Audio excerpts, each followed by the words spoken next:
Olá, crianças, bom dia, tudo bem com vocês? Na nossa aula de hoje de História, nós vamos estudar algumas datas comemorativas, começando pelo Dia do Hino Nacional Brasileiro e depois vamos estudar sobre a Semana da Educação no Trânsito. A tia colocou para vocês duas atividades que basicamente são leitura e interpretação de texto. Então você vai ler com atenção, responder as questões.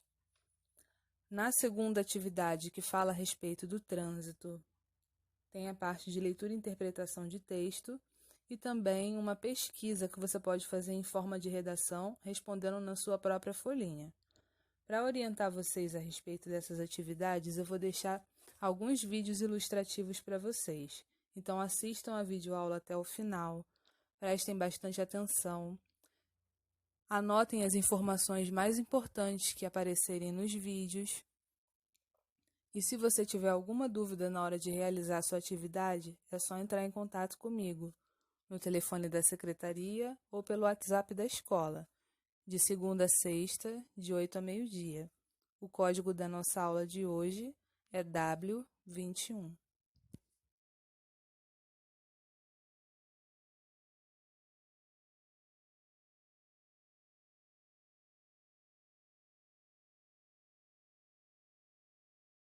Seja na escola ou antes de um jogo de futebol, todo mundo já cantou o hino nacional. Ele é bem bonito, mas convenhamos que é bem difícil de entender. Neste Super Explica, a gente vai mostrar a história por trás do hino do Brasil e todas aquelas palavras difíceis que ele tem.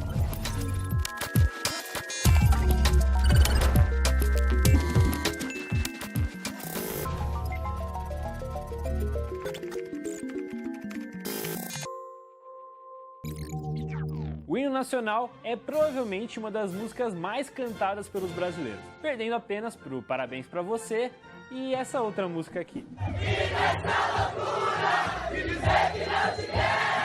Mas não foi sempre assim não. Depois da independência do Brasil, o nosso país passou quase uma década sem um hino para chamar de seu. E a letra, então, nem se fala. A versão definitiva demorou quase 100 anos para aparecer. Mas vamos começar com a melodia. Para isso, é preciso voltar lá para 1831. 9 anos depois da independência do país, que rolou em 1822. Naquela época, o Brasil era governado por Dom Pedro I, mas muita gente não gostava do imperador e costumava criticar um ponto bem polêmico do governo. Como é que a gente celebra a independência de Portugal se continua sendo comandado por um português? No fim das contas, Dom Pedro I abdicou do trono e voltou para Portugal, mas foi para disputar a coroa com o seu irmão Miguel. O rapaz achou por bem assumir o trono, que era da sua sobrinha, já que Pedro I estava ocupado governando o Brasil. Resultado: com a volta de Dom Pedro e suas tropas, ele acabou começando uma guerra civil no país. Por aqui, muita gente importante ficou feliz com a ideia de não ter mais um rei português. E é aí que entra o nosso hino. A famosa melodia foi composta pelo maestro Francisco Manuel da Silva em algum momento entre a independência e a abdicação de Pedro I. Ninguém sabe ao certo a data, mas a primeira exibição da música foi justamente para celebrar a saída do rei, e ela foi feita no dia 14 de abril daquele ano. A música do maestro ficou conhecida na época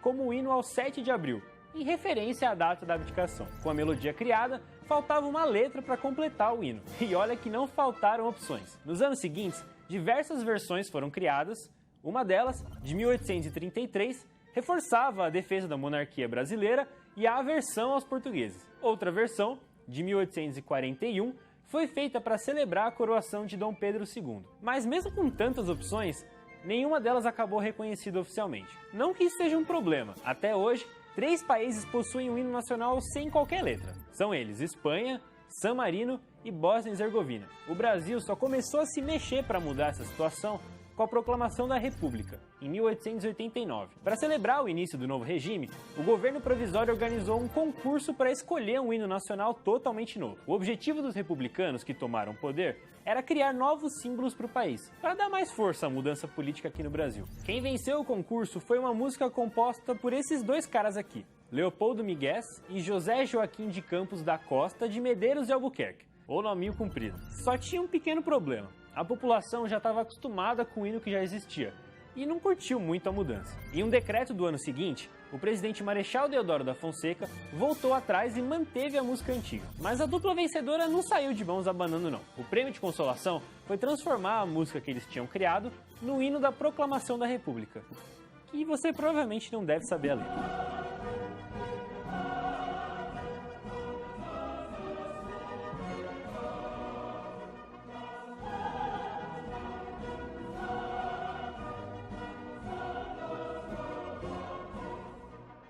Em 1989, a escola de samba Imperatriz Leopoldinense, lá do Rio de Janeiro, usou um pedaço do refrão desse hino para criar um samba enredo em homenagem ao centenário da República. E essa música você conhece.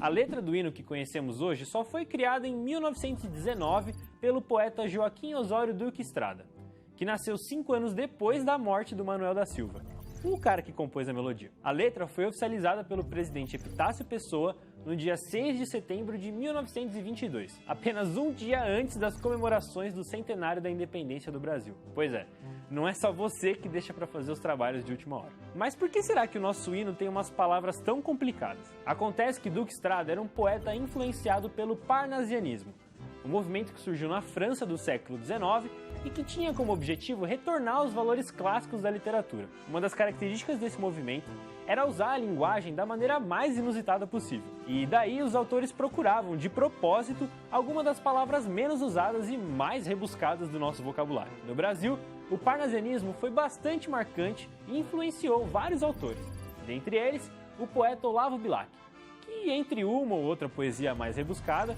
criou a letra do nosso hino à bandeira, em 1906. É por causa de toda essa influência que o nosso hino tem essa estrutura, digamos, requintada, com umas palavras complicadas e frases escritas em ordem indireta. Olha só como é que dá para simplificar a primeira estrofe da música. Nessa versão, a gente colocou os versos do hino na ordem direta. Além disso, dá para traduzir algumas palavras. As margens plácidas nada mais são do que margens calmas. O brado retumbante é só um grito muito alto. E os tais raios fústicos são, na verdade, ofuscantes e reluzentes. Juntando tudo isso, o hino brasileiro tem 251 palavras. Achou muita coisa? E é mesmo. O nosso hino é o quarto mais longo do mundo. A gente só está atrás de Camarões, dos Estados Unidos e da campeã Burkina Faso, um pequeno país lá da África. O nosso hino é grande, mas ele poderia ser ainda maior. Sabe aquele começo instrumental? Então, ele já teve letra também. Quem criou os versos para essa introdução foi um cara chamado Américo de Moura, que nasceu em Pindamonhangaba, no interior de São Paulo, e governou a província do Rio de Janeiro no final do século XIX. A letra acabou excluída da versão final do hino.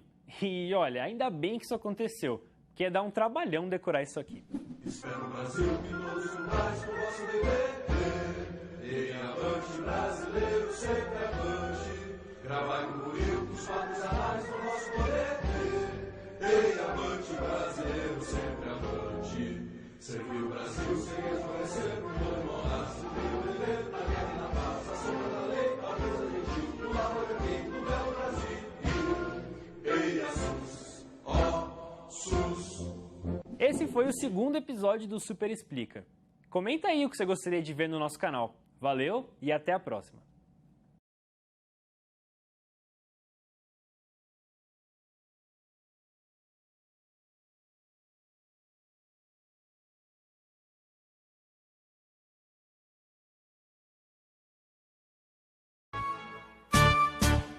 Ouviram no Ipiranga as margens plácidas de um povo heróico, o brado retumbante, e o sol da liberdade em raios fúlgidos brilhou no céu da pátria nesse instante.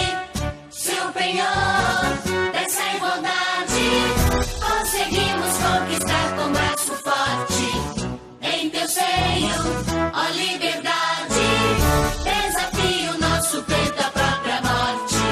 Ó pátria amada, idolatrada, salve, salve. Brasil, um sonho intenso, um raio vívido de amor e de esperança, a terra desce. Sim, teu formoso céu risonho e límpido vai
nos bosques tem mais vida. Nossa vida no teu seio, mais amores. A pátria amada idolatrada, salve, salve. Brasil de amor eterno, seja símbolo. Olá, barão que ostentas estrelado. E diga o verde louro dessa flâmula. Paz no futuro e glória no passado. Mas segues a justiça, clama forte. Verás que o filho teu não foge à luta. Nem teme quem te adora, a própria morte. Terra adorada, em fronteiras mil és tu, Brasil, ó pátria amada. Dos filhos desse sol és mãe gentil, pátria amada, Brasil.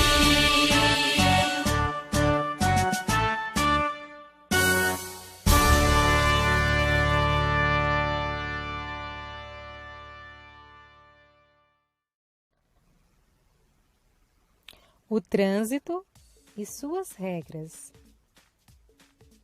O Código de Trânsito Brasileiro foi criado em 1997.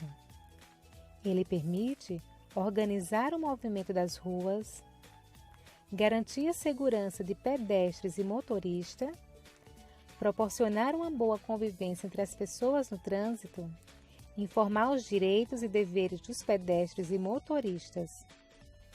As sinalizações de trânsito também são muito importantes, pois elas orientam as pessoas sobre as regras de trânsito, informam a direção que veículos e pedestres devem seguir, informam o momento de parar, seguir e aguardar, informam a velocidade permitida e indicam a aproximação de curvas e lombadas.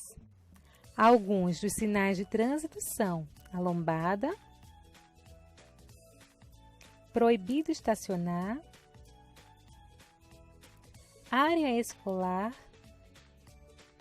velocidade máxima permitida, ciclista à direita, ciclista à esquerda, vire à direita, vire à esquerda. As sinalizações de trânsito também podem ser luminosas, como os semáforos para veículos e os semáforos para pedestres. A luz vermelha no semáforo para veículos indica pare.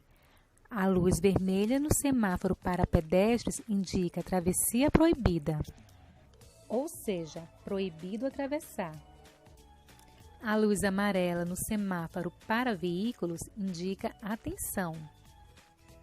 A luz verde no sinal para veículos indica siga. A luz verde no semáforo para pedestres indica travessia permitida, ou seja, pode passar. As sinalizações de trânsito também podem ser pintadas no chão, como as faixas de pedestres ou faixas de segurança. Os pedestres devem sempre procurar as faixas para atravessar as ruas e os motoristas devem parar para a travessia dos pedestres nesses locais. Caso na rua não exista uma faixa de segurança, o pedestre deve distanciar-se um pouco das esquinas para fazer a sua travessia. Agora vamos conhecer outros cuidados que devemos ter no trânsito. Os pedestres devem sempre andar nas calçadas. Os ciclistas devem procurar uma ciclofaixa. Todos devem utilizar o cinto de segurança e as crianças devem andar sempre no banco de trás, utilizando a cadeirinha própria para a idade. Os profissionais de trânsito são os agentes e policiais de trânsito. Eles trabalham para garantir que as leis e regras sejam cumpridas, orientam pedestres e motoristas a agir de maneira correta, aplica punições quando necessário, organiza o trânsito quando tem alguma obra, por exemplo. Agora, você pode exercitar o que aprendeu realizando esta atividade que se encontra em nosso site.